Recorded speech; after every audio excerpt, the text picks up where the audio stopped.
Bueno, buen día. ¿Qué habíamos visto? ¿Qué pregunta? No me obliguen a tomar quizzes. Miren que Nico está mejor, está viendo las clases, en cualquier momento manda un quiz. De hecho, les mandó una respuesta a una pregunta que hicieron.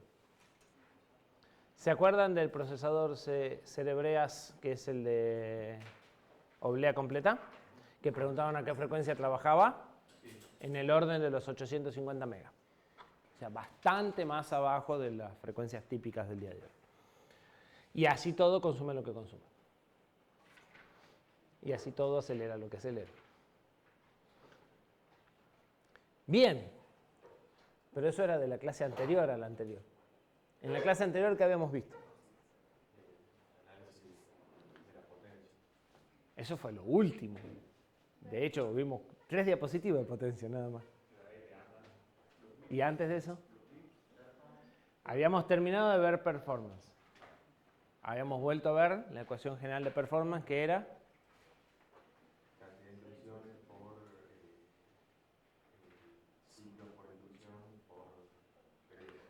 correcto. Tiempo de ejecución, CPI por T, y habíamos dicho que el CPI lo podíamos calcular como contribuciones de CPI de distintos tipos de instrucciones, y eso lo hacíamos primero para determinar qué tipo de instrucciones me estaban haciendo perder tiempo y ver dónde podía optimizar, y segundo, porque esos tipos de instrucciones por ahí también era más fácil calcularle la cantidad de ciclos, ¿sí? Viendo, ya nos vamos a meter en la arquitectura y es algo que vamos a hacer, viendo cómo está hecha la instrucción, podemos saber que las sumas demoran un T, que las cargas demoran 4, ¿sí? Entonces, teniendo la proporción de instrucciones de cada una, podemos calcular el CPI. Y justamente esa proporción, esa frecuencia, es lo que hace que el CPI dependa del programa. Porque si el programa usa más instrucciones más cortas, entonces la frecuencia de las más cortas va a subir y el promedio va a bajar. ¿Sí? Si usa instrucciones más largas, sobre la misma arquitectura, exactamente igual, si usa más instrucciones más largas, el promedio va a subir. ¿Sí? Entonces, esa frecuencia relativa depende del programa y eso hace que el CPI dependa del programa. ¿Sí? Eso es importante porque es una cosa en la que suelen equivocarse. Depende de la máquina, por supuesto, pero también depende del programa. Habíamos dicho que si nos íbamos a los MIP o a los gigaflops, dejábamos la cantidad de instrucciones fuera de la ecuación y entonces eso no era una buena métrica de performance, aun cuando se usa habitualmente. ¿Sí? Ni siquiera es una buena métrica de performance para comparar dos máquinas de la misma arquitectura. Me puede dar una idea de magnitud, pero es muy relativa. Y si quería comparar bien dos máquinas, ¿qué tenía que hacer? ¿Y qué es un benchmark? Un programa con un set de instrucciones definido, conocido, que se supone que representa a mi programa. ¿Sí? Y para que un benchmark sea bueno, tiene que ser representativo del uso que yo le voy a dar. Vimos que hay un montón de benchmark. Uno de los más comunes es SPEC. Y el mejor benchmark va a ser el que mejor represente mi trabajo, porque ese es el que me va a permitir sacar conclusiones válidas. Si lo pruebo con cosas que no son las que yo voy a hacer, los resultados no van a ser válidos. Por ahí le invoco, pero no porque haya hecho bien las cosas.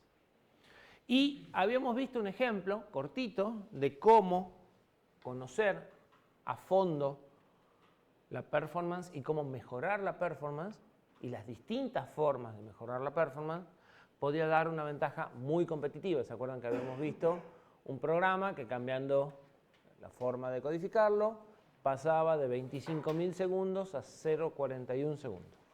Solo cambiando programación. ¿Sí?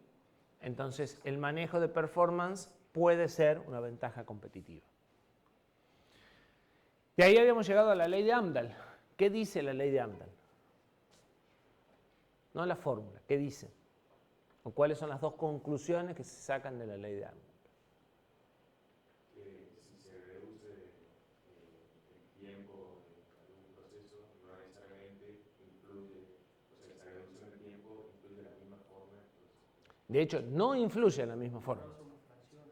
Claro, cuando ustedes mejoran, normalmente mejoran una fracción del proceso. Entonces, si mejoran una fracción del proceso en una cantidad, el proceso total no va a mejorar en la misma cantidad, va a mejorar menos. Y la parte que no mejoro impone un límite superior a la mejora que puedo obtener. ¿Sí? Habíamos dado el ejemplo, yo tenía una máquina y cambiaba el procesador por uno al doble de rápido, la máquina en general no iba a andar el doble de rápido. Y en el mejor de los casos, suponiendo que lo cambie por un procesador infinito, iba a llegar a que la máquina ande el doble de rápido, si la mitad es tiempo de procesador, la mitad es tiempo del resto de las cosas. ¿Sí? Y el segundo corolario que sacábamos de esto es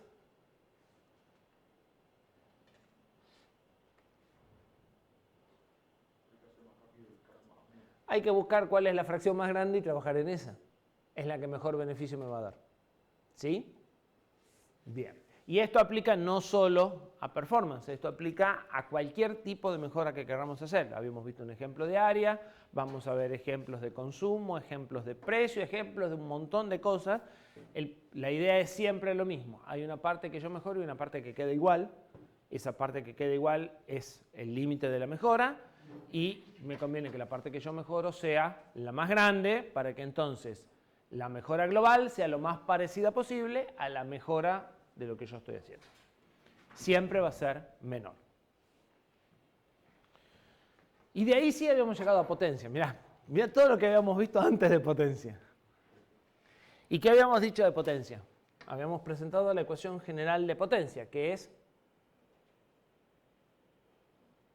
NACB cuadrado F. ¿Qué era N? Cantidad de transistores. ¿Qué era A? El más difícil. ¿Cada cuánto? Sí, puede ser, es un cada cuánto. Exactamente, sí, un factor de actividad. ¿Por qué? Porque como estamos usando F, estamos suponiendo que todos los transistores transicionan todas las veces. Y como eso no es así, este es el factor de ajuste. ¿Sí? A, ¿entre qué valor y qué valor se debería mover? 0 y 1. Y suponemos que debe estar bastante abajo de 0,1, porque realmente no pueden estar los 22 millones de transistores transicionando en cada ciclo, ¿verdad? Bien. C, capacitancia parásita. B, tensión de alimentación. F, frecuencia. Y habíamos dicho que alguien había hecho una predicción parecida a la de Moore, que se llamaba Dennard scaling. ¿Qué decía el señor Dennard? Porque eso es el escalamiento de Dennard. Dennard era el apellido de la persona que hizo su observación. ¿No? Ni idea. Ya estábamos con ganas de irnos al recreo. Algo sobre que se podría mejorar la frecuencia manteniendo la misma potencia. Cuando yo cambio el proceso, ¿qué cambia de esto? N suele subir. A, suponemos que se mantiene más o menos constante. C, disminuye. ¿En cuánto?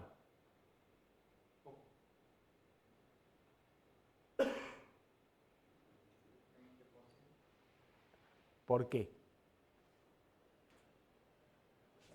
¿Qué relación hay entre C y el área?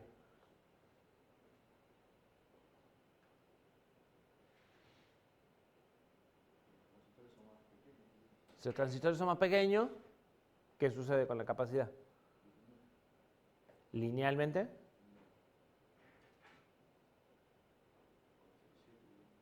Con el 0,7. ¿Sí? Esto va a bajar 0,7 igual que el área. ¿Qué pasa con B? Se puede disminuir. Sí, ese es el problema. Esto encontró sus límites antes que la ley de Moore. ¿Sí? B también se puede disminuir. Y a pesar de disminuir B, se puede subir F, que es algo que habitualmente no se puede hacer. Pero se puede hacer porque como las cosas están más cerca, los tiempos de propagación dentro del chip se hacen más chicos. ¿Sí? Y eso me permite que a pesar de bajar B, pueda subir F. Entonces, durante cierto tiempo, esta persona vio que esto bajaba a 0,7, esto bajaba a 0,7 al cuadrado, esto subía un 40%, esto subía el doble y el producto de todo eso daba 1 de vuelta. Es decir, la relación de potencia entre un procesador de generación A y uno de generación A más 1 era la misma. Sin embargo, habíamos subido el número de transistores, por lo tanto habíamos subido la potencia de cálculo y habíamos subido la frecuencia, entonces también subíamos la potencia de cálculo y sí bajábamos B y bajábamos C por proceso. Hasta que salió el Pentium 4. Acá. ¿Por qué? Porque eso se cumplió en esta parte. A medida que seguimos bajando el proceso, empezaron a aparecer otros componentes de potencia, que son los componentes resistivos de potencia, que eran despreciables hasta que la cantidad de transistores tenía 6, 7 u 8 ceros y los femtoamperes dejan de ser despreciables cuando lo multiplican por algo de 8. ¿Sí? Entonces, ¿sí?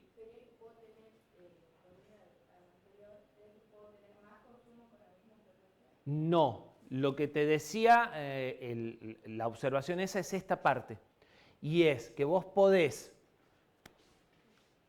volvamos acá, este sube, este baja por proceso, este baja porque las cosas se hacen más chicas, entonces podés subir la frecuencia e igual bajar la tensión, porque estas están vinculadas. Entonces, esta bajaba a 0,7, esta bajaba a 0,7 al cuadrado, esta se multiplicaba por 2, esta se multiplicaba por 1,4 y cuando hacías todo el producto te daba más o menos 1 de vuelta.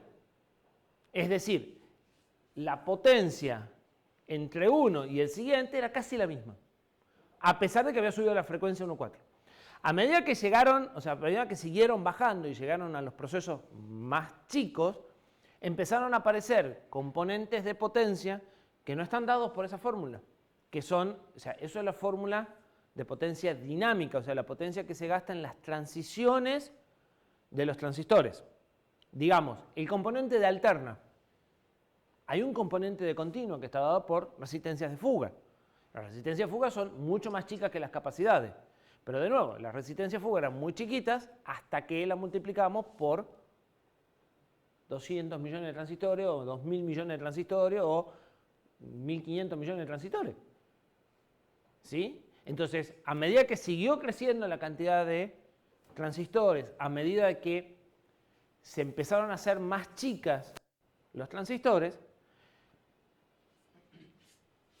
no se pudo bajar la frecuencia, no se pudo bajar la tensión más, porque la tensión se empieza a acercar a las tensiones de umbrales del diodo, y tengo que estar por encima de los 0,7 volt de disparo de un diodo, ¿sí? Y entonces, lo que sucedió es que ya no se pudo mantener ese factor de potencia en 1. La cantidad de transistores seguía bajando, pero no podía bajar la tensión, no podía bajar la capacidad tanto, y había componentes de corriente continua que empezaban a tomar más peso.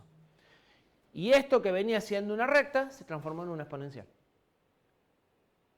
¿Sí? Es decir, empecé a pagar mucha más potencia en cada nueva generación.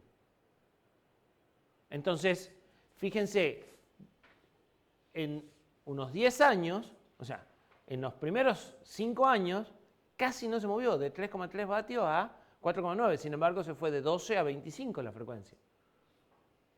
¿Sí? Pero de acá ya empieza a acelerar y fíjense cómo la frecuencia ya empieza a subir menos y sin embargo la potencia sigue subiendo. Cuando llegamos a este Pentium 4, este bicho consumía 100 vatios. O sea, una lamparita incandescente de esas que ya no usamos más. Yo tuve mi primer notebook tenía un Pentium 4. No te la podías poner arriba de las rodillas porque te quemabas. Literalmente. Era una estufa. Estaba muy buena en invierno. Todavía anda, se las puedo traer, la tienen un ratito y después me dicen si caliento o no. Unos ventiladores impresionantes para poder apagar eso. Entonces, a partir de ahí, se dieron cuenta que, o sea, se toparon con algo que después se llamó una pared de potencia y dijeron, así no se puede seguir. Y empezaron a considerar el consumo de energía como un factor a tener en cuenta en el diseño.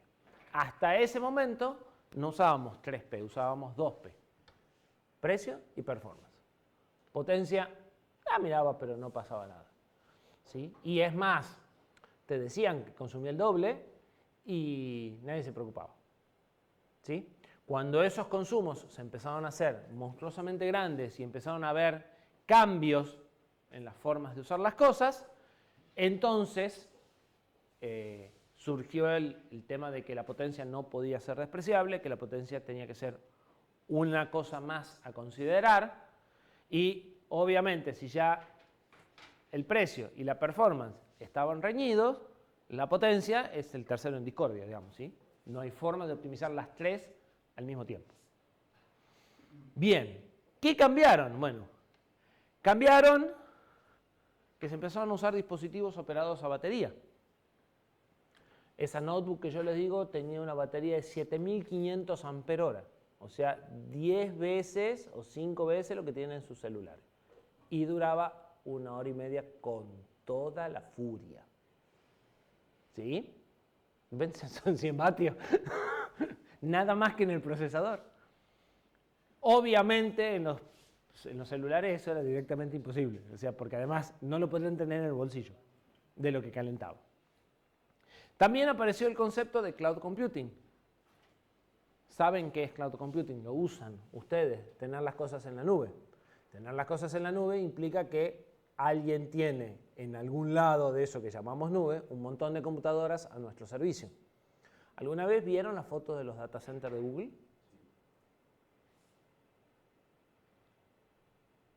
Imagínense si cada uno de los racks, entonces cada una de las máquinas que hay en el rack está disipando 100, 200, 400 vatios.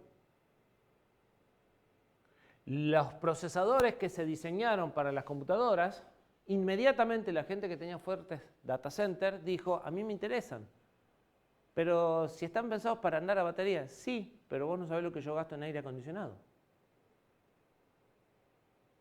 Al poner tantos equipos juntos, se vuelve complicado desalojar el calor ya no solo del equipo, del ambiente.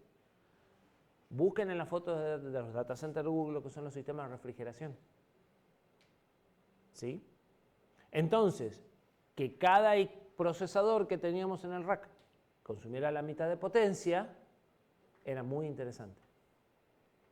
Entonces, lo que empezó siendo un tema de nicho con la batería, se convirtió en que realmente a nadie le interesaba desperdiciar potencia.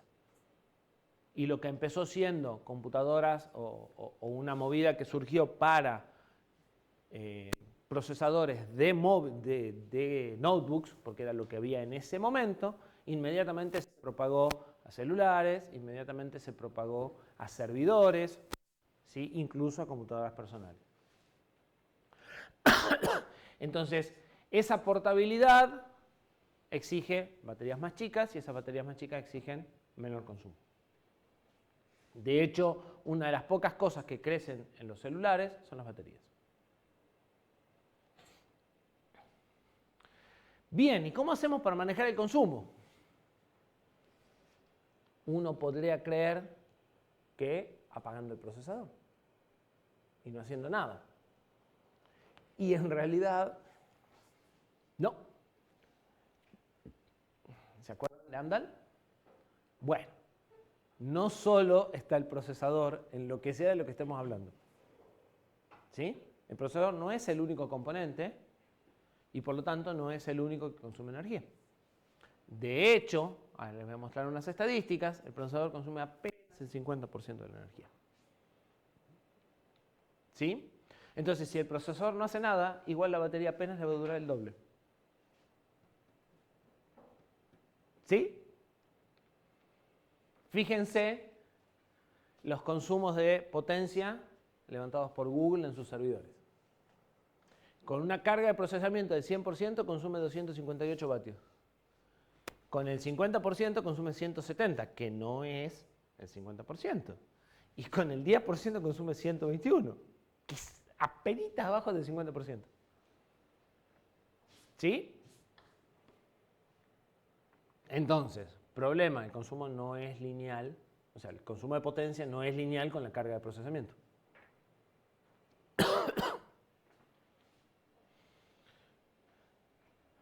En general, un servidor opera entre el 10 y el 50% de carga. Normalmente no tenemos suficiente cantidad de trabajo para alimentar un procesador moderno. ¿Conocen el medidor de performance de Windows? La estadística que les dice cómo están usando memoria y demás cada proceso. ¿Conocen el proceso inactivo del sistema?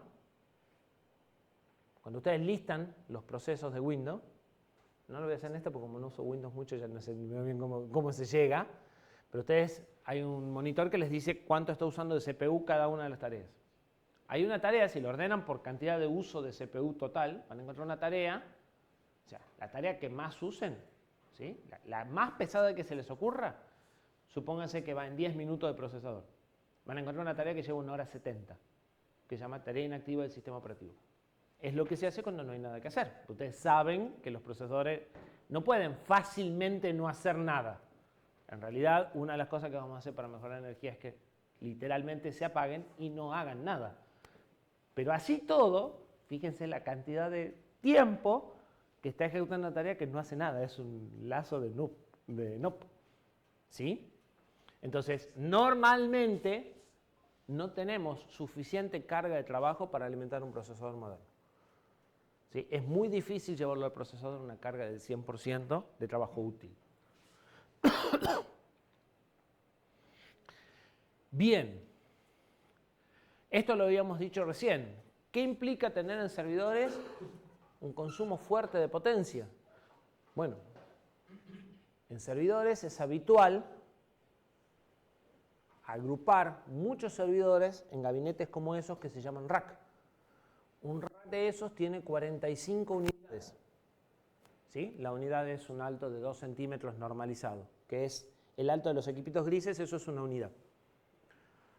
Hay servidores de una unidad, o sea que podemos tener 45 servidores metidos en un gabinete de esos. Más normal son servidores de 2 unidades, o sea, 20 servidores. ¿Sí? En ese espacio. Y normalmente hay un rack al lado del otro.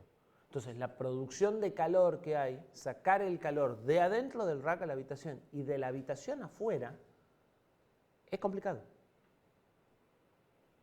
¿Sí? Y si no saco el calor, ¿qué sucede?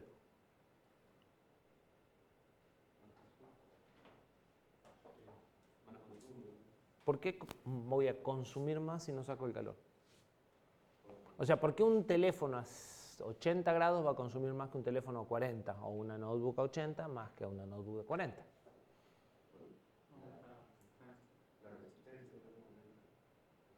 No, en todo caso las resistencias disminuyen. En realidad el problema más grave no es el aumento de consumo. Yo creería que no hay un aumento de consumo significativo. El problema es el aumento de la probabilidad de falla. Ustedes saben que si se disparan, o sea, si aumenta la temperatura en los semiconductores, ¿qué sucede? ¿Se acuerdan qué pasa con un diodo cuando se calienta? ¿Y si se calienta mucho? Entra en avalancha. Y si esa avalancha no se contiene, se rompe. ¿Sí? Entonces, cuanto más temperatura tenga el componente, más probabilidades hay de que entre en una avalancha. Alguno de los 10.000 millones de transistores que tiene adentro. Y ahí fue. No hay más componente. ¿Sí? Entonces, y como normalmente el componente calienta distinto en distintas zonas, ¿sí? Puede haber puntos calientes dentro del procesador que sean más fáciles que se rompan. Entonces, normalmente el equipo va a estar diseñado y con especificaciones de una cierta temperatura de trabajo. Ustedes tienen que mantener esa cierta temperatura. Si el equipo se sale de temperatura, aumentan las probabilidades de falla. ¿Eso no se llama en la hoja de datos storage? No, esa es la temperatura en la que puede estar guardadito sin que lo uses. La que a vos te interesa es la operational temperature. el rango de temperaturas de operación. Normalmente los equipos te dan dos, depende qué tan serio sea, pero te dan dos condiciones. Te dan las condiciones de almacenamiento y te dan las condiciones de operación, en donde suelen cambiar los valores de humedad y los valores de temperatura. ¿Por qué? Porque si lo almacenás a 300 grados se van a derretir los componentes plásticos de adentro, se van a aflojar las soldaduras. O sea, entonces, aunque esté apagado y sin funcionar, hay una temperatura máxima a la que puede funcionar y una temperatura mínima porque aparecen problemas de roturas mecánicas. O sea, empiezan a aparecer lo mismo, ¿viste? Cuando pones un vidrio en algo frío y se parte. Bueno, eso es estrés térmico. Entonces, hay límites de temperatura en los que vos te podés mover. Si no, las dilataciones de componentes, distintos coeficientes de dilatación y demás, pueden romperlo. Obviamente, las temperaturas de almacenamiento son muchísimo más grandes que las temperaturas de operación. ¿Sí? En las temperaturas de operación se tiene en cuenta que vos estás generando calor y que eso se tiene que desalojar, además. ¿Sí? Entonces, son las temperaturas de operación. Y, obviamente, para esto, entonces, tenemos que usar equipos de aire acondicionado o equipos de bombeo de calor, y eso es más plata que hay que pagar. ¿Sí? Además de más complejidad en la instalación y más posibilidades de que falle, porque ahora por ahí se me para el data center, no porque se rompió una computadora, sino porque se rompió el equipo de refrigeración. ¿Sí? Entonces, en servidores hacen falta, en dispositivos móviles también hacen falta. ¿Sí? La batería suele ser el componente más grande y pesado del dispositivo, o el segundo. Y resulta que la batería tiene la energía acumulada más o menos de medio cartucho de dinamita. Por eso de vez en cuando explotan. Un dato que me olvidé de comentarles, que mencionaba Nico. El Pentium 4 consumía 100 vatios en un área, o disipaba 100 vatios en un área de 1 centímetro cuadrado. Eso es más o menos la densidad energética de un reactor nuclear. No la cantidad de energía, la densidad, la cantidad de energía por milímetro cuadrado. ¿Sí? Entonces, claramente no era un camino que se pudiera sostener mucho tiempo.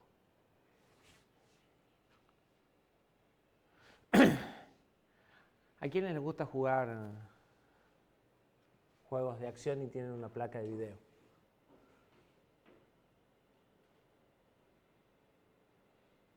Si abrieron su máquina y saben cómo está conectada la placa de video, o la compraron y está tapada y no le meten dedo. ¿Alguno le metió en mano a la placa de video? ¿La vio por lo menos a la placa de video? ¿Saben que la placa de video tiene una conexión derecha a la fuente de alimentación? ¿Importante? ¿No? ¿No sabían? ¿Que la fuente de alimentación trae los cables de la motherboard y los cables de la placa de video? Bueno, la NVIDIA H1000 consume 700 vatios. Si la usan al 61%, el consumo al año es 3 kilowatts, 3.000 kilowatts.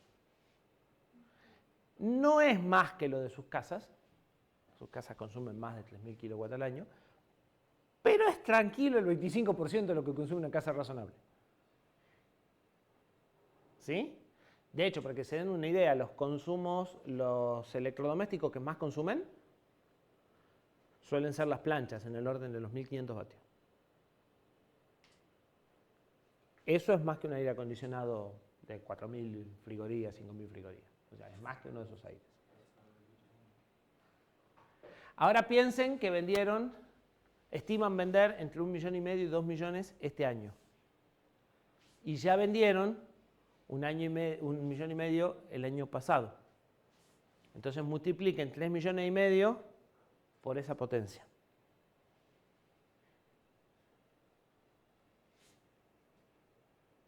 Es el consumo de energía en placas de video, que no necesariamente están para jugar. Muchas están usándose para inteligencia artificial, para minar criptomonedas, eso ya no se usa, y ese tipo de cosas. ¿Sí? Es más que lo que consumen muchos países enteros. Ese es el consumo de Argentina energético al año y ese es el consumo de las placas de video de ese modelo. Nada más. De nuevo, cuando multiplicamos las cosas por 6 o 7 ceros, todo tiene importancia. ¿Sí? El punto es que vendieron 3,5 millones de placas. Y tengan en cuenta que eso es solo de la GPU, ¿no? Le falta el CPU, le faltan los discos, le faltan las pérdidas en las fuentes de alimentación, etc. ¿Sí? Un rack de esos, con 32 de estas placas, consume 80 kilowatts. Están viendo que si les tocase instalar un data center como la gente, van a tener que recurrir a un ingeniero eléctrico de potencia de verdad para ver lo que es la instalación eléctrica. No es trivial.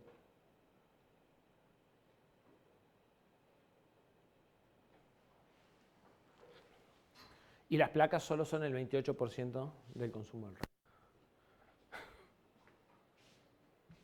Entonces después si quieren hacen algunos de esos números, contando más o menos cuántos racks ven en las fotos de Google, y si quieren pueden estimar cuánto pagan de luz. Ejemplo. Intel lanzó a finales del año 2022 lo que era el mejor procesador en ese momento, el i9 13900KS. El primer procesador que operaba sin overclocking, es decir, sin que ustedes le metan mano. El overclocking es cuando alguien... A ver, cuando uno diseña un procesador, deja márgenes de seguridad. Entonces dice que este procesador va a funcionar bien a 4 GHz. Y después hay gente que dice, pero a ver, probemos con 4,1, 4,2, 4,3, hasta con 4,3 anda.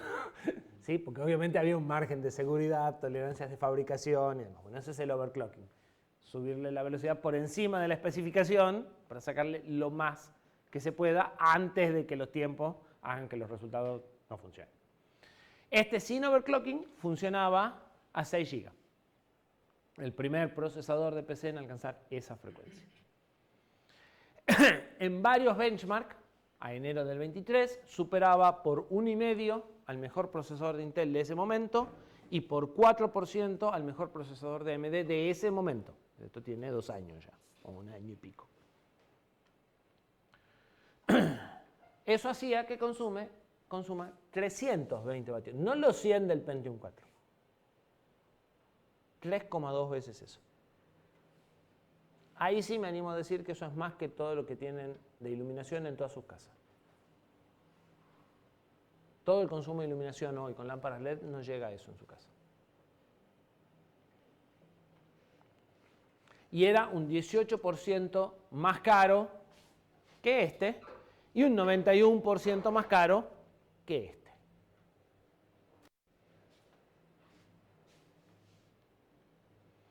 ¿Qué opinan? ¿Lo compran?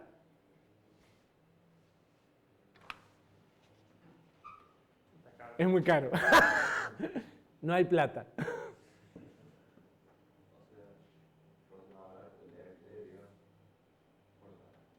Sí, más barato es. Es un 91% más barato. Y un 4% mejor solamente, un 10% más barato.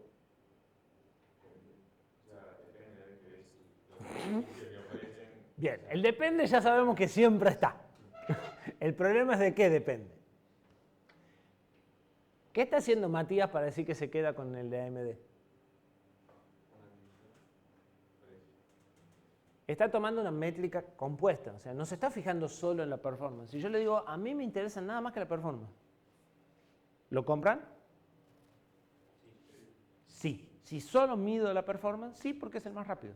Si yo necesito bajar el tiempo a como sea, la única opción que voy a tener para bajar el tiempo es esto. Ahora, si tengo alternativas, ¿sí? Si no estoy tan con una pistola en la cabeza y digo, no, pero espérate, si compro eso, ¿cuánto más voy a consumir?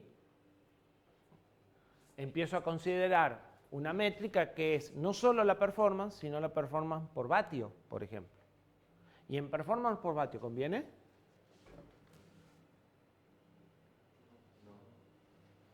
Probablemente no. Nos falta el consumo de los dos para poder hacer el 4% menos y el 1% menos para ver cuánto consume. Si este consume un 4% menos de energía y este consume un 1,5% menos de energía, sí, nos conviene, es lo mismo. Pero es muy poco probable que eso suceda, porque esto está acá remarcado, no porque sea un valor bueno exactamente, ¿sí? Entonces, es muy probable que este consuma un 20% menos y que este consuma, no sé, la mitad o la cuarta parte, y entonces esta métrica le da pésimo. ¿Sí? Pero esa no es la métrica que estaba haciendo Matías. La que estaba haciendo Matías es esta. Bueno, supongamos que estoy colgado de la luz, entonces no me preocupa la potencia. Pero lo tengo que pagar. Fíjense, es un 18% más caro y solo un 1,5% más de performance. Esa sí sé que me da mal acá. Y en este me da peor, porque este es un 91% más barato contra un 4%. Eso es lo que decía recién, me conviene el AMD. ¿Es más barato? No, no es más barato. O sea, sí, es más barato, pero no es lo que estás viendo para decidir. Vos no estás decidiendo porque es más barato, estás decidiendo porque tiene mejor performance por dólar o por peso invertido. ¿Sí? Estás mirando las dos variables al mismo tiempo. Entonces, cuidado con eso. Normalmente uno nunca mira una sola variable. Tiene que estar muy con la soga al cuello para decir, solo voy a mirar la performance. ¿Sí? Y performance por vatio por peso, peor. Esa ya sabemos, si esta ya viene mal, esta seguro que viene pésima. Y todavía, la pregunta es, ¿se lo bancará nuestra fuente, nuestra motherboard y todo lo demás? En sí, lo cual aumenta costo todavía. Y puede que aumente consumo, porque por ahí ya de una fuente de 320 me tengo que ir a una fuente de 500 vatios, me tengo que ir a una de 1200. ¿Sí? Entonces, en general, ¿lo comprarían? No es algo que justifique. Quiere decir que están empezando a pensar como ingeniero. ¿Sí? Si empiezan a mirar este tipo de métricas para tomar la decisión, quiere decir que están pensando como ingeniero. Ahora falta que sea la métrica adecuada, ¿no? Bien. Resumen. Sobre precio. Habíamos visto que los chips son rectangulares en obleas circulares. Yo sé que alguien preguntó por qué no hacemos las obleas cuadradas, también, y que la respuesta fue no se puede, no es para nada mala idea. Parece las pizzas. Los costos son proporcionales al cubo del área, entre otras cosas porque estamos metiendo cosas cuadradas en cosas redondas. Es deseable entonces que los chips sean más pequeños si queremos bajar el precio. Más pequeño como sea, más pequeño con menos transistores o más pequeño porque los transistores son más chicos. Cualquiera de las dos cosas nos viene bien. ¿Sí? Si tenemos un chip que hace lo mismo con menos transistores, es más barato. Si bien subimos la cantidad de transistores en general para tener performance, si logramos bajar cantidad de transistores y hacer lo mismo, también es bueno. ¿Sí? El área del chip se puede reducir mejorando el proceso de fabricación o haciendo mejor ingeniería también. Lo que pasa es que muchas veces la mejor ingeniería implica más transistores, no menos. ¿Sí? El factor que usamos entre dos procesos de fabricación es 0,7 y eso era porque 0,7 por 0,7 da 0,5 de área. ¿Sí? Entonces vamos bajando el área a la mitad en cada paso. El costo aumenta al mejorar el proceso de fabricación y a partir de un cierto proceso de fabricación eso se dispara. ¿Sí? Y ya deja de reducir el precio por la reducción del área. Vimos la ley de Moore, que es una predicción que impulsa el desarrollo y que actualmente está más desacelerada que su predicción actual. Y vimos nuevos enfoques para manejar el tema de precios. Uno era chiplets, donde lo que hago es una especie de circuito impreso con silicio y puedo combinar chips de distintos procesos o puedo repetir n chips, ¿sí? Y eso me da modularidad, me da menor área en cada uno de los chips y posibilidad de mezclar procesos y por lo tanto reducir costos. Performance. ¿Cómo medíamos performance? Tiempo. Tiempo, tiempo y tiempo. Tiempo de ejecución. La performance es inversa al tiempo de ejecución y siempre se calcula relativa a un punto de referencia. La instrucción con la que la ecuación con la que van a soñar hasta fin del cursado, ¿no? No crean que solo la van a ver en el práctico que viene, en el que viene, en el que sigue, en el que sigue. Cantidad de instrucciones por ciclo de reloj por T o periodo o cantidad de segundos que demora el ciclo de reloj. ¿Sí? Eso es tiempo de ejecución. Para una determinada máquina se puede mejorar la performance si se mejora el ciclo de reloj, por ejemplo, porque hay mejoras en el proceso de fabricación. Siempre que mejorar el ciclo de reloj no me desmejora el CPI. O sea, si mejora este, pero no empeora este, o si mejora este y empeora este, tanto que el producto siga siendo mejor, ¿no? Cosa que no es fácil, les adelanto. Si se mejora la organización del CPU para que baje el CPI, si se mejora el compilador para que baje el CPI o para que baje la cantidad de instrucciones. ¿Sí? Vimos la ley de Amdahl. El incremento en la velocidad está mejor limitado por la parte que no mejoramos. Y esperar mejorar una parte y que todo mejore en la misma proporción no va a suceder. ¿Sí? Y como conclusión, nos conviene enfocarnos en el caso más común para que nuestra mejora tenga el mayor impacto posible. Se pueden crear buenos productos cuando se parten de buenos benchmarks. Entonces, si yo quiero optimizar un producto para un cierto tipo de aplicación, puedo analizar un benchmark que la represente y en base a ese análisis determinar dónde tengo las pérdidas de tiempo más significativas y en base a eso definir las optimizaciones y las mejoras que voy a hacer. Y entonces mi producto va a tener mejor performance en ese área en la que representa el benchmark. ¿Sí? Y es muy poco probable que pueda mejorar todos los benchmarks al mismo tiempo. Sí, pero hasta por ahí nomás. ¿Sí? Si no hay buenos benchmarks y no hay indicadores, no tomamos decisiones razonables, sino que jugamos a la intuición. Y acá hay muchas veces que la intuición falla estrepitosamente.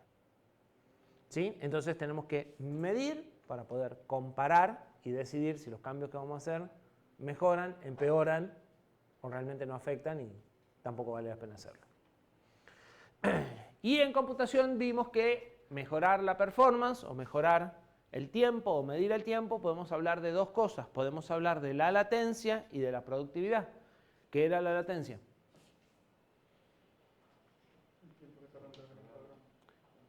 El tiempo desde que empiezo hasta que termino algo, en general. ¿Y la productividad? La cantidad de algo que hago por unidad de tiempo. ¿Se puede hablar indistintamente de latencia y tipo de ejecución? Sí.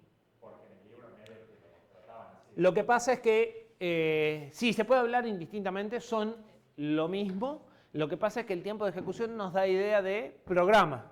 Y después cuando nos metamos en circuitos, los tiempos de propagación son latencias, que en realidad también son tiempos de ejecución si pensás que el hardware está ejecutando algo. O sea, es lo mismo, pero por ahí a veces se habla de latencia cuando querés hablar de una cosa más general y tiempo de ejecución es como que te lleva la idea a programa, porque estás pensando en ejecutar el programa, pero son conceptualmente lo mismo. Sí.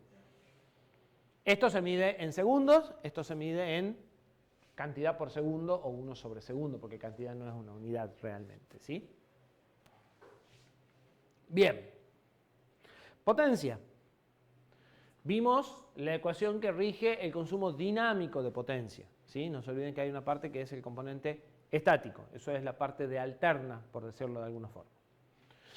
Depende de la cantidad de transistores, de un factor de actividad, de la capacidad de la tensión al cuadrado y de la frecuencia.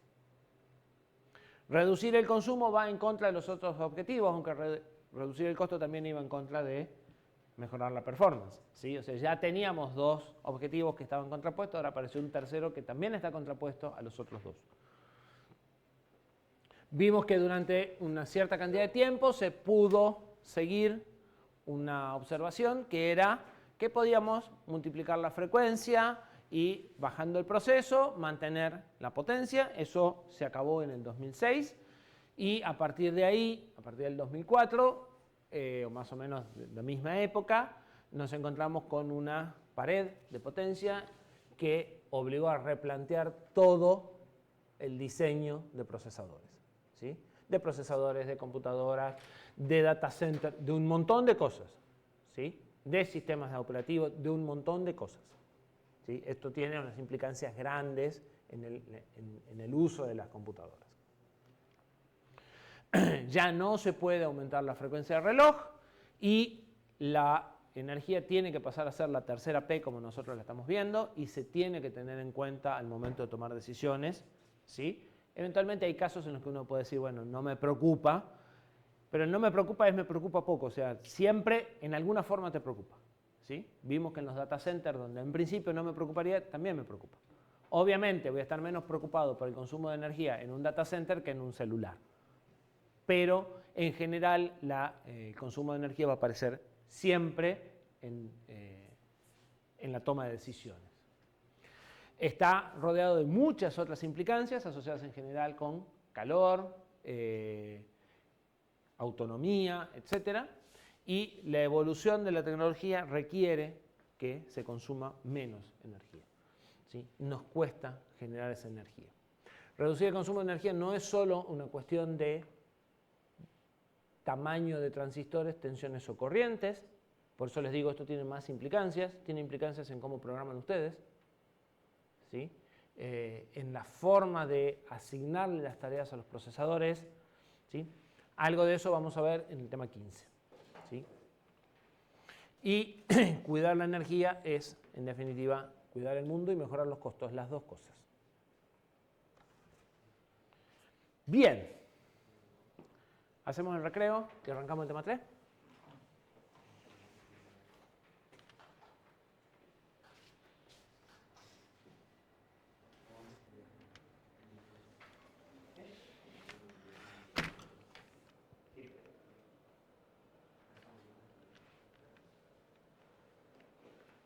Bueno. Empezamos tema nuevo. Con eso está cerrado el contenido del práctico que se publica hoy y se evalúa el miércoles que viene. Y empezamos el contenido del práctico que se sube el miércoles que viene, ¿sí? Que es paralelismo y pipelining. Venimos un cachito adelantado, o veníamos un cachito adelantado y venimos medio lento, pero venimos un cachito adelantado del cronograma. ¿Qué vamos a ver? Vamos a repasar algunas cosas que conocen y vamos a ver cómo se aplican en procesadores. La primera parte de cómo se aplican en procesadores, después vamos a ver más en detalle, ¿sí? ¿Qué podemos hacer para mejorar la performance que no pase por mejorar el proceso? Que es lo que vimos hasta acá. O sea, la única forma que vimos hasta acá de mejorar la velocidad era subir la frecuencia bajando el proceso. Vamos a empezar a usar algunas cosas, algunas técnicas alternativas. Entonces, para eso vamos a repasar primero qué es paralelismo y qué es pipelining.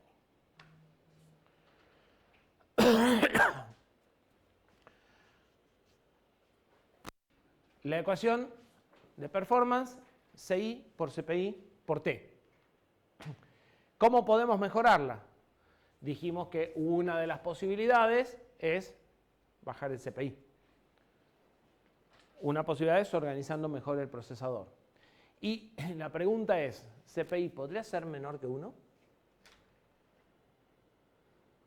¿Y qué implica que el CPI sea menor que 1?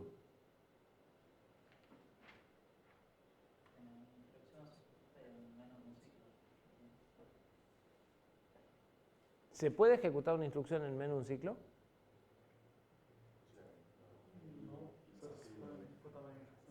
En promedio sí, realmente no, digamos. Sería como tener medio albañil. No podemos tener medio albañil, ¿sí?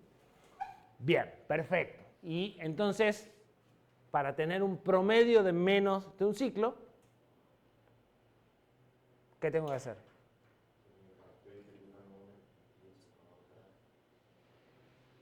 No solo empiezo, porque si ustedes se acuerdan, eso es lo que hacemos en el córtex. Antes de terminar una, empezábamos otra. Y sin embargo, eso nos daba 1. Porque en cada T voy terminando una instrucción. Y entonces es como si cada instrucción demorara un T. Acá quiero ir más abajo.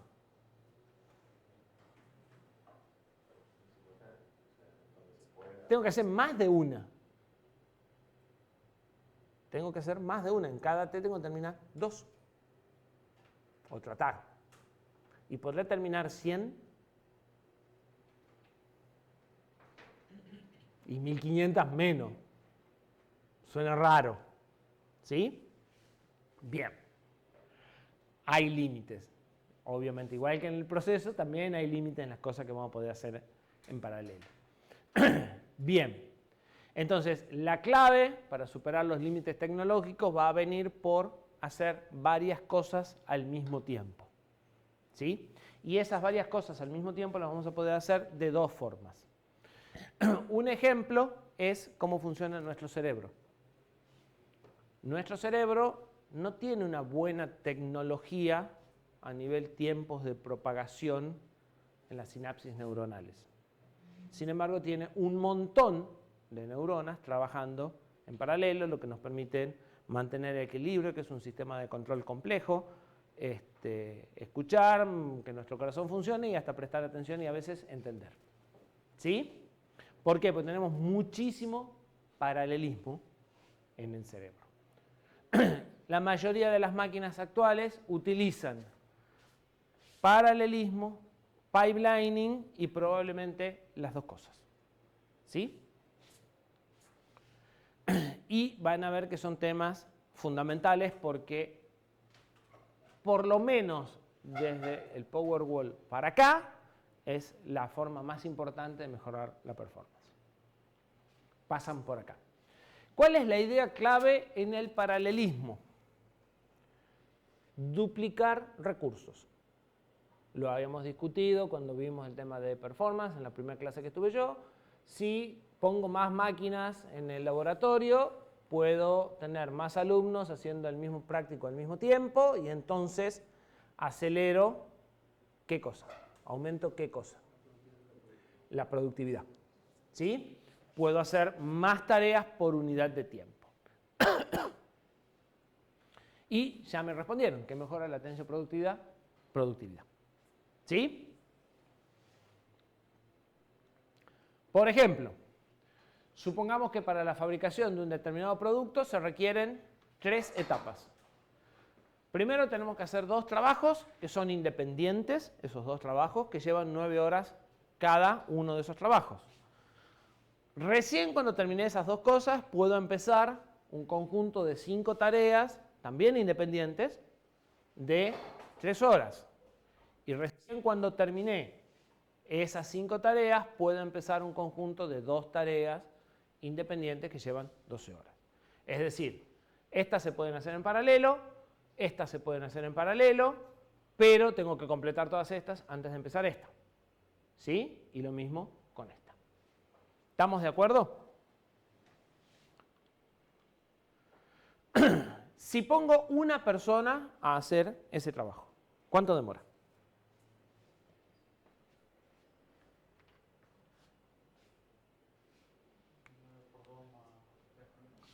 2 por 9 más 3 por 5 más 2 por 12. 18 más 15 más 24. ¿Alguien está con ganas de sumar rápido? Creo que son 57, pero no estoy seguro. ¿Sí? Bien.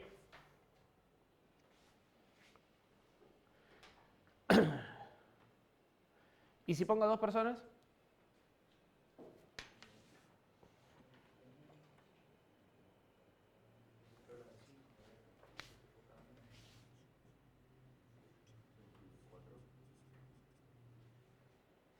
escucho.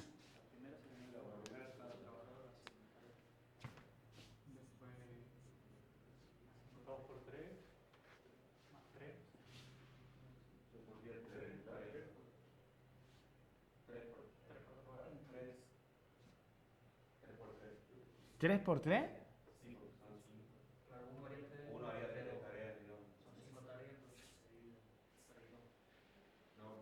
Bien, ¿y eso en tiempo cuánto lleva?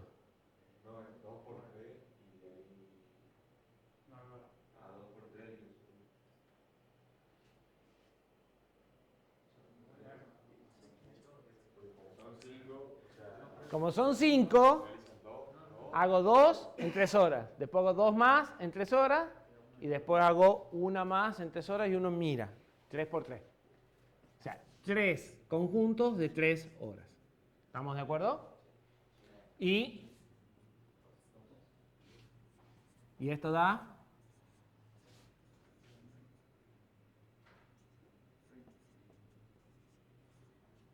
Bien.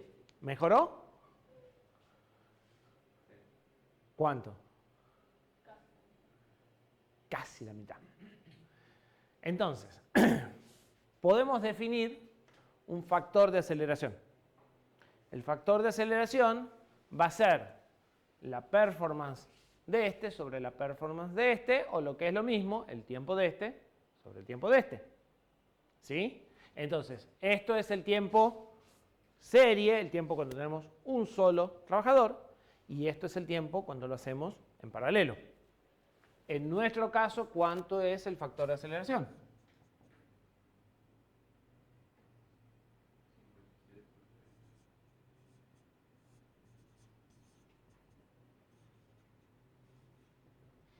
Uno 9 algo creo que da.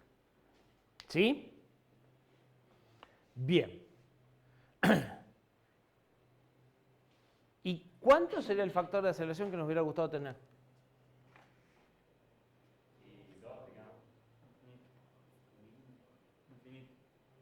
Está bien, pero si yo puse el doble, ¿esperaría tener 10? No. No, en el caso más ideal no vamos a pasar de 2.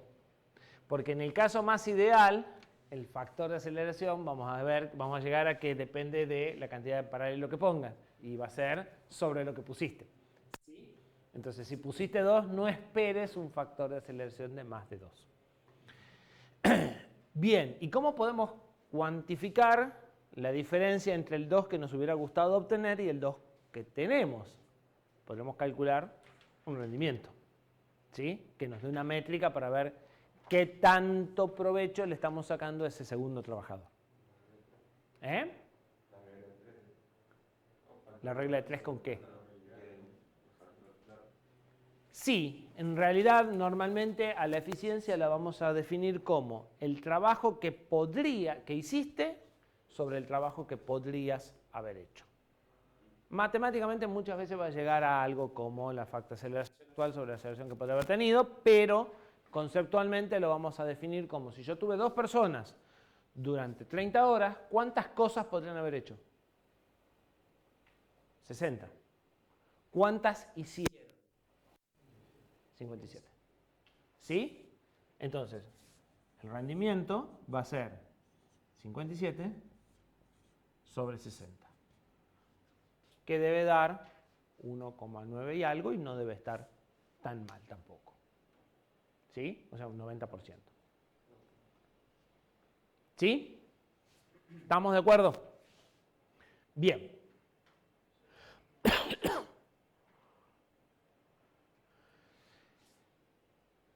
Claramente, al aumentar la cantidad de trabajadores, disminuye el tiempo total para hacer la tarea, pero veamos qué pasa si seguimos aumentando trabajadores. ¿Qué pasa si ponemos 10 trabajadores?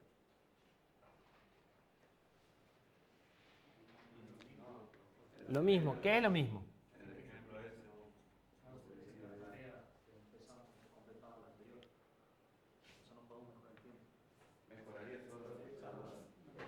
¿La 30?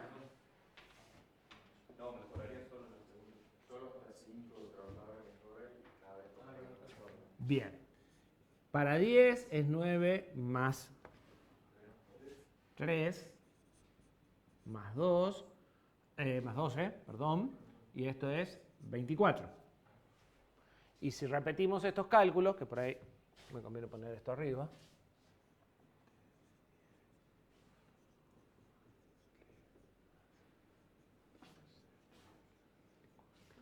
y también puede ser buena idea poner el pizarrón. Después me acordar que volvamos a la diapositiva. Si repetimos esto, ¿cuánto va a ser la aceleración?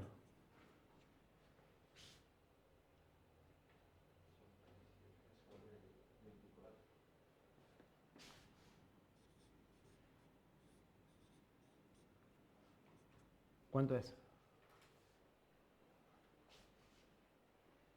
2,375. O sea, mejoró. ¿Y cuánto es el rendimiento?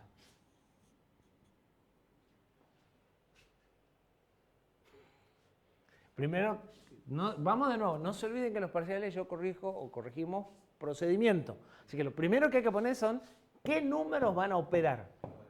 O qué van a operar. Mejor que los números por ahí incluso es qué. Pero por lo menos los números para saber que si se equivocaron en este 57 es el que pusieron acá. Y entonces puedo decir, esto está bien planteado a pesar que los números están mal. Entonces, no pongan los valores, primero pongan de dónde salen. ¿Trabajo realizado cuánto es? Sigue siendo 57. ¿Y el trabajo total? 240. 10 personas por 24 unidades de tiempo. Y ahora sí, el número horrible ese. 23%.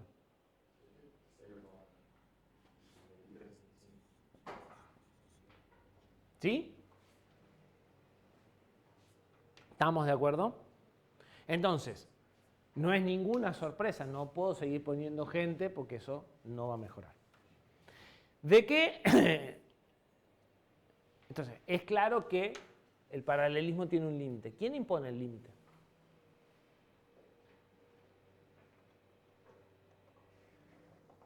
¿Por qué acá podría poner hasta 5 trabajadores y más de 5 trabajadores no tiene sentido? Porque la máxima cantidad de trabajo en paralelo se puede hacer. ¿Y eso quién lo impone? El problema. El problema tiene un nivel de paralelismo implícito que es lo que yo puedo explotar. Y más que eso, no puedo explotar. ¿Sí? ¿Y cómo podemos hacer para analizar el problema? Y bueno,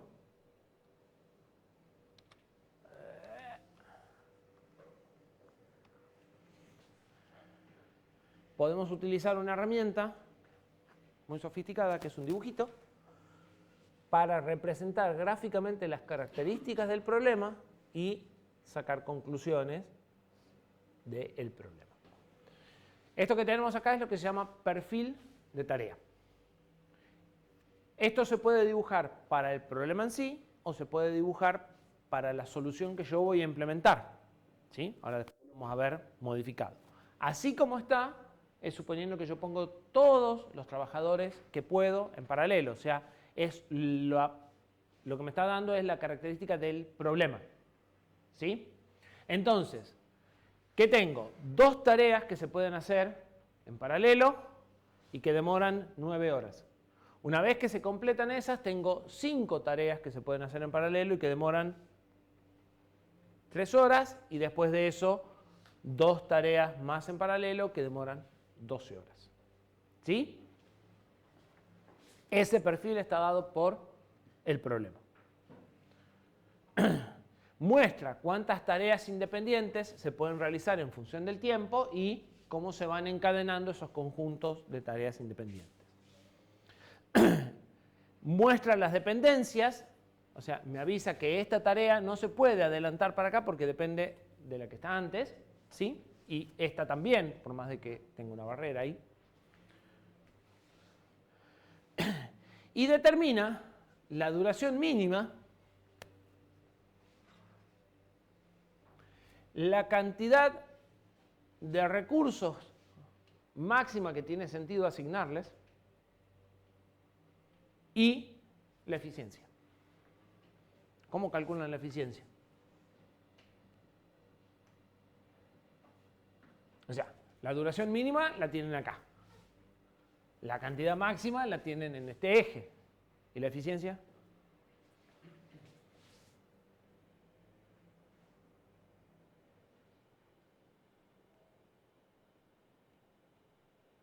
¿No la ven? ¿Dónde está la eficiencia en ese gráfico? No, esa es la cantidad de recursos. Esto es la cantidad de recursos. Es el área pintada sobre el área total, no pasándome de la máxima cantidad de recursos y no pasándome de la máxima cantidad de tiempo, ¿sí? En ese gráfico, así exacto como está, es el área pintada sobre el área total del rectángulo. O sea, el rectángulo entero. El rectángulo entero es esto, que es la cantidad de recursos por el tiempo, y el área pintada es el trabajo útil. ¿Sí? Bien.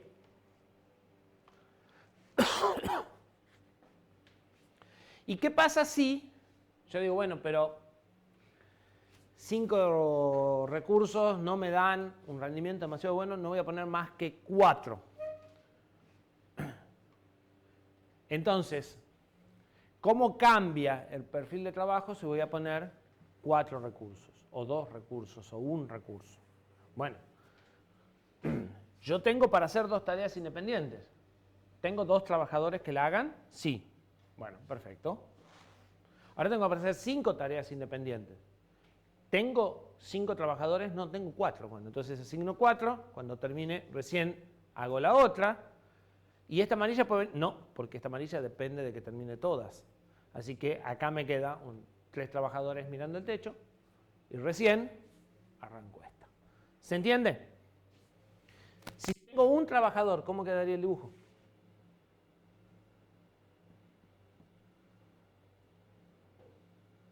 Sería altura 1 y el resto 57.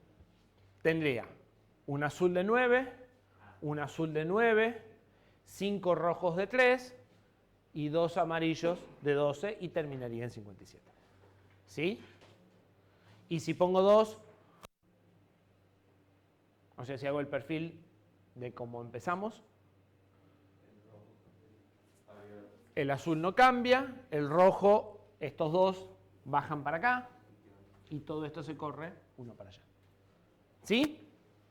Entonces, herramienta sencilla para analizar el problema, el nivel de paralelismo, y fíjense que en cuanto lo redibujan, ya incluso están viendo el rendimiento. El rendimiento de 2 solo va a tener este huequito de desperdicio.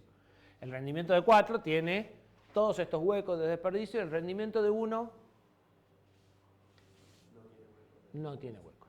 ¿Sí? Sí. Ahí para calcular la eficiencia deberíamos tomar también esto hasta el 5. No, hasta el 4. Porque si bien el dibujo está hecho hasta el 5, vos tomás la cantidad de recursos asignadas. En el otro, asumís que vas a asignar el máximo posible, que es 5. Pero si vos tenés asignado n, es los n que tenés asignados. O sea, gráficamente estás haciendo lo mismo que habíamos dicho. Trabajo total. Trabajo total es tiempo por cantidad de gente.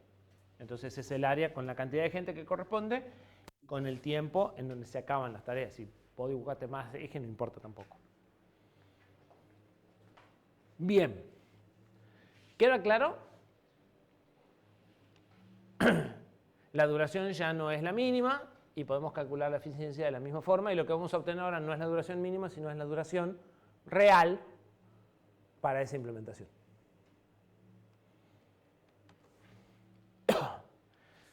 Esa es la opción A.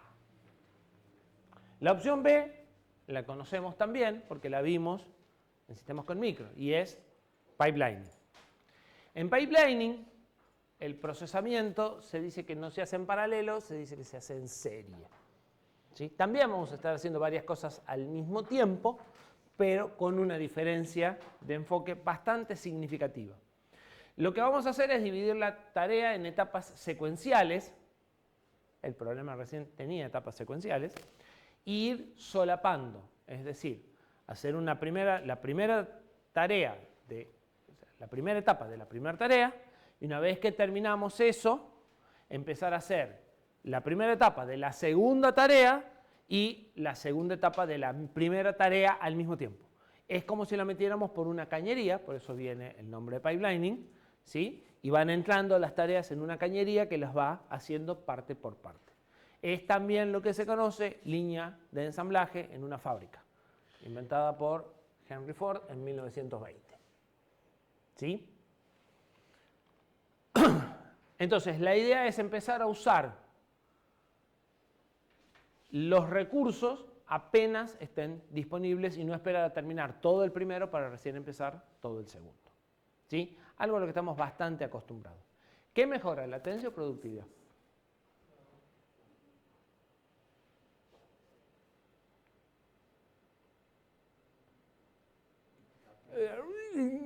Y se quedó.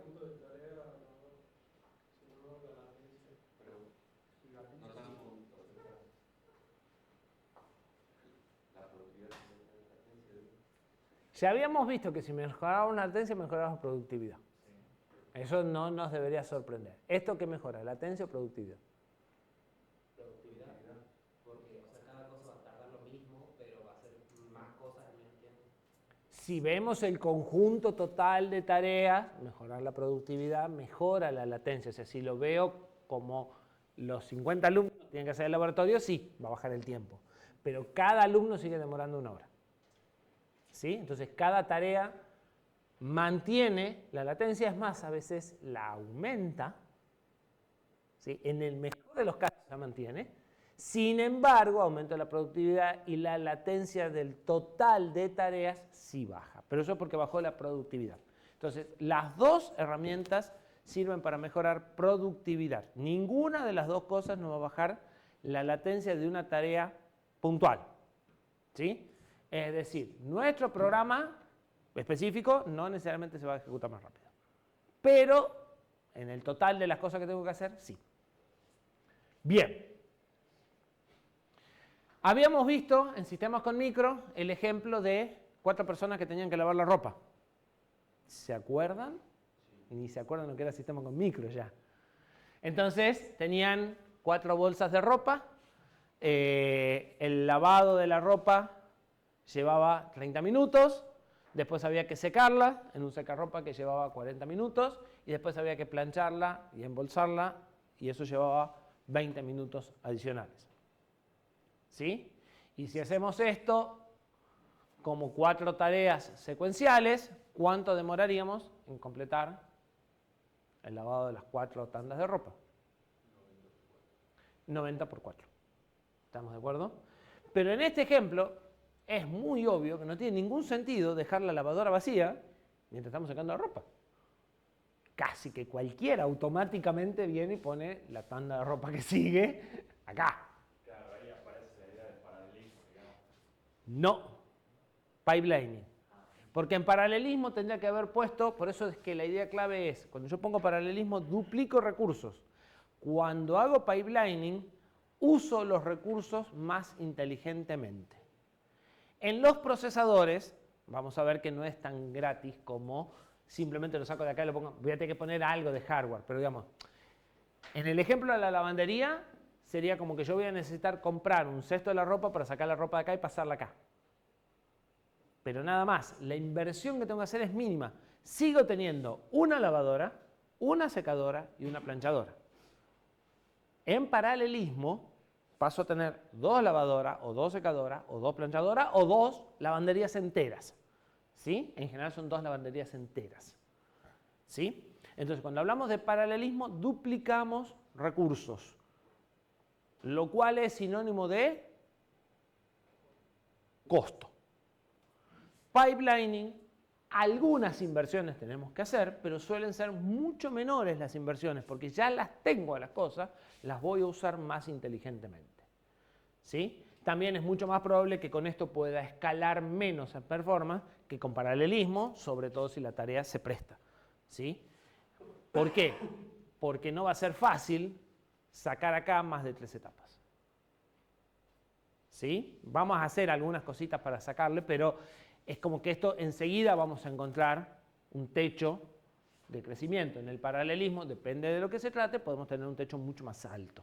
¿Sí? Pero el paralelismo viene siempre de mayor costo.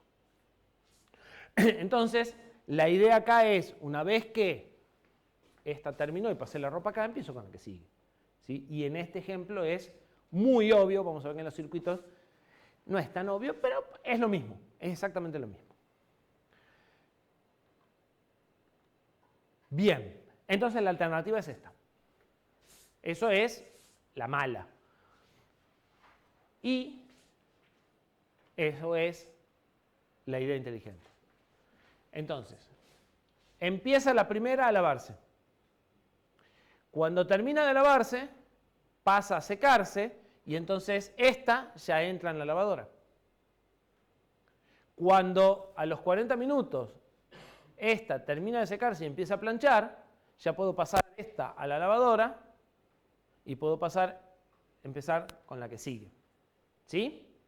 Entonces, lo que tengo es, para cada una de las tareas, cómo va pasando por las etapas y en cada momento, cada uno de los recursos, qué tarea está procesando. ¿Sí? En esta franja de tiempo, la parte de planchado está con la tarea A, el secado está con la tarea B y el lavado está con la tarea C.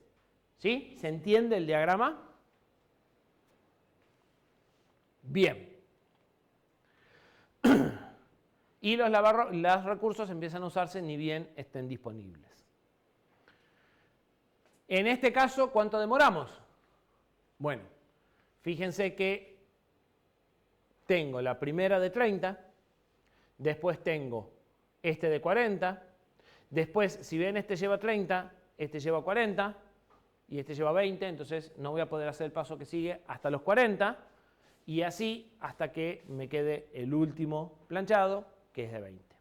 Y entonces el tiempo total de la carga va a ser, creo que 180. ¿Sí? 210, 210. ¿Sí? Notoriamente más bajo que lo que tenía al principio. Bien, ¿qué métricas puedo manejar para un pipeline? La primera métrica que vamos a hablar es de la productividad, que también la podremos calcular para el caso del paralelo, pero tiene un poco menos de sentido. La productividad dijimos que era la cantidad de tareas por unidad de tiempo. ¿Sí? ¿Y cuánto es la productividad del pipe que hicimos recién?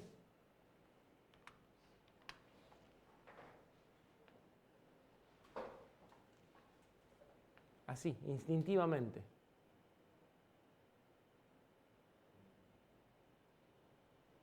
¿Cada cuánto se termina una tarea?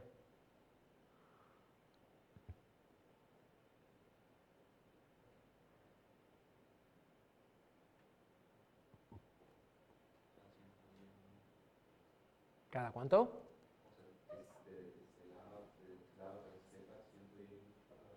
Eso no es cada cuánto se termina una tarea, eso es cuánto demora una tarea. ¿Cada cuánto hay una tanda de ropa nueva terminada?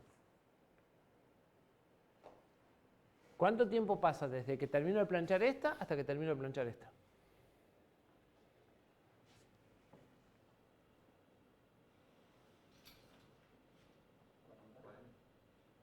¿40? ¿Sí? ¿Están de acuerdo? Que cada 40 minutos voy terminando una tanda de ropa. Podría hacer también 210 dividido 4. 210 es el total de lo que demoré y 4 es la cantidad que hice. ¿Y me va a dar 40? ¿Por qué? Porque al principio no salen una cada 40. ¿Sí? O porque al final tengo que esperar las últimas.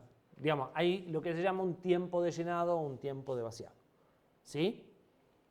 Pero, si la cantidad fuese muy grande, vemos que sí sería 40. Entonces ya vamos a ver qué hacemos con ese tiempo de llenado y ese tiempo de vaciado. La productividad es la cantidad de tareas completadas por unidad de tiempo y, la vimos recién, es una tarea cada cierto tiempo en general. O sea, en general puede suceder que terminemos 3 tareas por t, pero lo más probable es que hagamos una tarea cada 3t. ¿Sí? Podemos calcular la aceleración, exactamente igual que hicimos antes. Tiempo serie sobre tiempo aplicando nuestra solución. ¿Cuánto sería la aceleración en nuestro caso?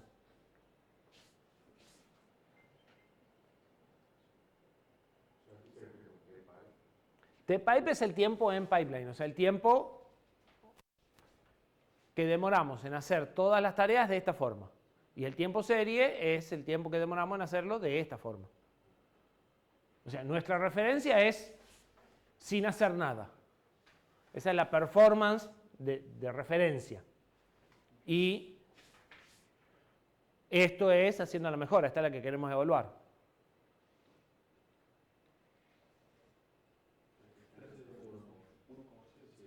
$1,7, ¿sí? 70% más rápido. Haciendo el pipe que no haciéndolo. ¿Sí? ¿Y cuánto es la latencia?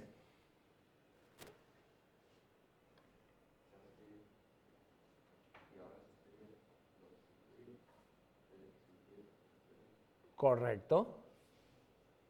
Y serían 40 más 30 más 20. Sí, pero ya vamos a discutir si es exactamente así o si es más. Es desde que entra el pipe hasta que sale. ¿Sí? Y sería 110 en el ejemplo ese que vimos recién. ¿Y cuánto sería la eficiencia? Lo mismo que antes. ¿Cuánto hicimos sobre cuánto podríamos hacer? ¿Cuánto hicimos?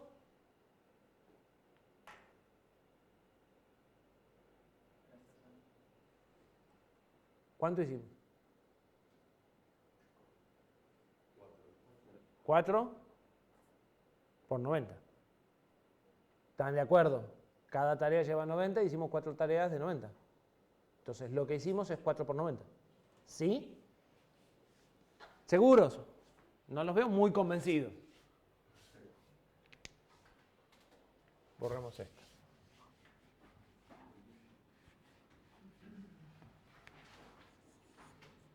Lo que hicimos es 4 tareas de 90. ¿Y cuánto podríamos haber hecho?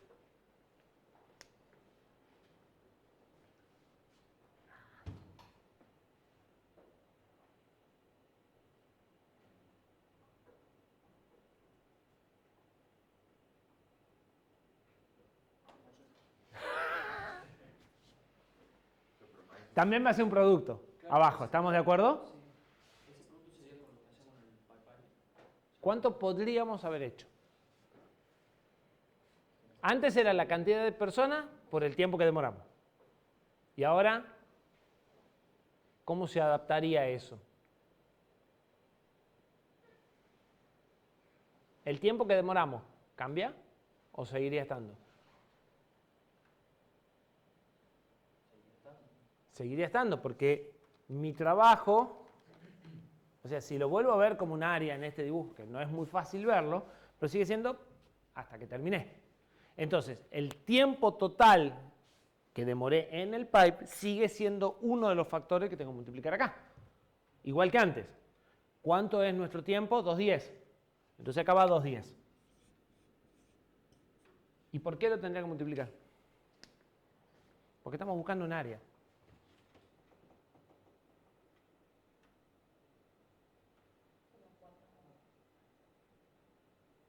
¿Por las 4 tareas?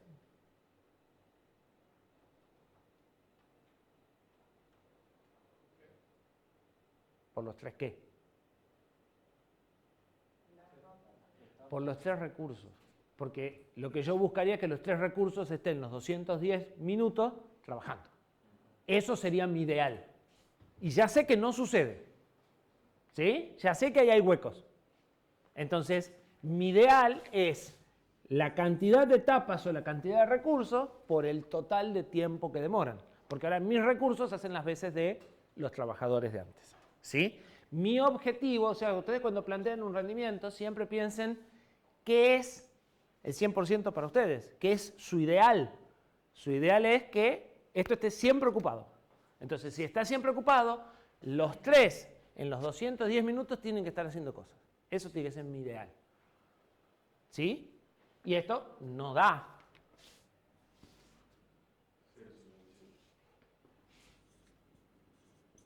Bastante flojo. Sin embargo, ¿cuánto invertí para mejorar el... ¿Cuánto daba la aceleración? La aceleración era 4 por 90 sobre 210. ¿Verdad? ¿Cuánto daba? Tuve una mejora del 70% en la velocidad, con un rendimiento del 57%, pero ¿con qué costo? 0.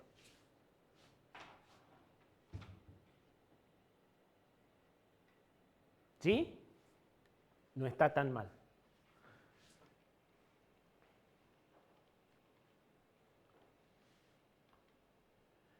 Bien.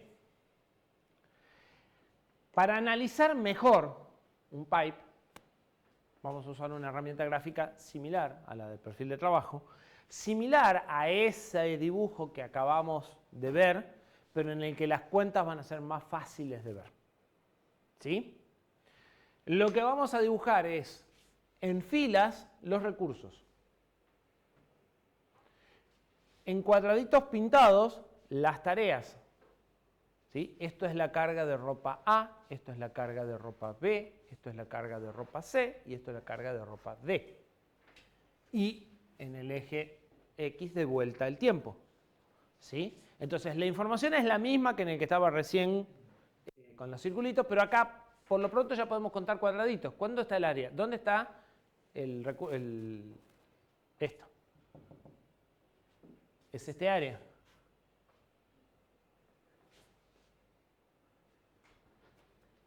Y esto, de nuevo, son los cuadros pintados. O sea que volvemos a que el rendimiento es área pintada sobre área total. ¿Cuánto demora? 2:10. También me lo está dando. ¿Cuánto es la latencia de una tarea? De acá hasta acá. ¿Y por qué este está dibujado con trampa? De acá hasta acá. Pero fíjense que alguno me podría decir, bueno, pero dijimos que íbamos a entrar ni bien el recurso estuviera disponible. O sea que esto debería estar 1 para allá y la tarea no demoró 110, demoró 120. Y yo les diría, sí, en realidad demoró 140. Porque si bien en la planchadora la puedo sacar, en realidad tendría que esperar hasta que termine. ¿Sí? Está bien, como es la última lo puedo sacar en el medio, pero fíjense que en realidad la latencia probablemente aumentó porque la latencia real de la tarea iría desde acá hasta acá. Este es un caso muy particular en que te lo puedo para acá, para acá, te lo puedo para acá y quedó en 110. Sí, pero no va a suceder eso habitualmente. ¿Sí? O sea, cada tanda de ropa demora más en lavarse. Pero sin embargo el trabajo lo terminamos en menos tiempo. ¿Sí? ¿Está claro? ¿Seguro? Bueno. Veamos qué queda de esta diapositiva y cerramos acá. En el eje vertical entonces están las etapas o puestos de trabajo o tareas que tenemos que hacer sobre, o sea, subtareas que tenemos que hacer sobre la tarea principal. En el eje horizontal está el tiempo. Las tareas se identifican con distintos colores o letras o números. Nosotros solemos poner 1, 2 o A, B y C, ¿sí? Para identificar cada tarea. Si quieren pintar, pintan. Si quieren hacer rayitas, hagan rayitas. Lo importante en general es, bueno, distinguir esta de esta y cómo se van moviendo. ¿Sí? Normalmente una vez que hicieron 3, 4 tareas ya vieron cómo es el patrón y si el tiempo fuese largo igual lo pueden extrapolar, o sea, pueden decir, si hago este primer pedazo y este último pedazo ya sé cómo pasa al medio y pueden calcular. Tengan cuidado que para calcular el área de un gráfico incompleto, no pueden cortar en cualquier lugar, ¿no? O sea, tienen que cortar, por ejemplo, acá. Sí, acá. O acá. O sea, se tienen que fijar que corten bien, porque si ustedes cortan acá, no están teniendo en cuenta este en ninguno. Y si cortan acá, están teniendo dos de estos y uno de estos. Ustedes tienen que tomar un ciclo si van a cortar el gráfico porque es largo. Así que cuidado si les toca algo un poco largo y lo cortan. Tienen que asegurarse de que esté la cola de inicio, la cola de, o sea, esté el llenado, el vaciado y ver bien dónde está el ciclo que cortan. ¿Sí? En general no le damos cosas muy largas. Y las tareas se van pasando de un puesto al otro. Esa es la diferencia con el dibujo que hemos hecho antes. Bueno, vemos que eventualmente puede haber huecos, como si realmente pusimos la tarea acá al inicio, acá me queda un hueco. La tarea sigue en esa etapa, pero como no está haciendo nada productivo, por eso no la pinto. ¿Sí? O sea, es como que desaparece. No, no desaparece. La tarea está acá, pero son 3 productivos, 1 improductivo y recién puede entrar en el que sigue. Se obtiene fácilmente la duración, la latencia de cada tarea y el rendimiento. Y la productividad. La productividad es esta. Es claro que es 1 cada 40 o cada 4. ¿Sí? Y se puede calcular el rendimiento también fácilmente. ¿Dudas?